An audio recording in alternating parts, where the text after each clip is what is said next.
AfriForum sê daar is genoeg bewyse om die ANC-sekretaris-generaal Fikile Mbalula vir korrupsie aan te kla en die openbare dienste vereniging spreek kommer oor die toekoms van Suid-Afrika se onderwysstelsel uit.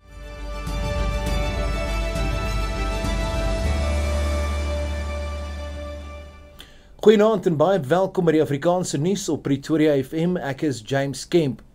AfriForum se privaat vervolgingseenheid sê daar is genoeg bewyse om die ANC se sekretaris-generaal Fikile Mbalula vir korrupsie en geldwasery aan te kla. Die saak spruit uit Mbalula se R680.000 vakansie na Dubai in 2016 wat gedeeltelik deur Yusuf Dokrat, 'n direkteur van Setkers Sport, betaal is, 'n maatskappy wat destyds kontrakte met SASCOC gehad het.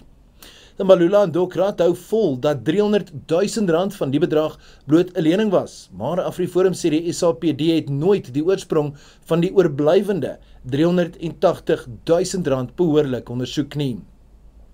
Die woordvoerder van AfriForum se privaat vervolgingseenheid, Barry Bateman, sê Mbalula het eers die sogenaamde lening terugbetaal nadat die media vrae begin vra het. AfriForum meen die nasionale vervolgingsgesag se versuim om op te tree dui op selektiewe vervolging of onbevoegdheid. Familie sê die naweek hulde aan slagoffers van plaasmoorde gebring deur 34 nuwe Witkruise by die Witkruismonument naby Pietersburg of Polokwane te plant. Die monument teen die voet van die Eysterberg dien as eerebetoon aan boere en hul gesinne wat sedert 1994 vermoor is. Die leier van die VF+, Dr. Corneille Mulder, het tydens die herdenking gesê elke kruis verteenwoordig 'n lewe wat verloor is en dat daar geen plek in Suid-Afrika is vir haatspraak soos kill the boer, kill the farmer nie. 'n Lang stoet trekkers, motors en motorfietsse het deelgeneem aan die huldeblyk na die terrein.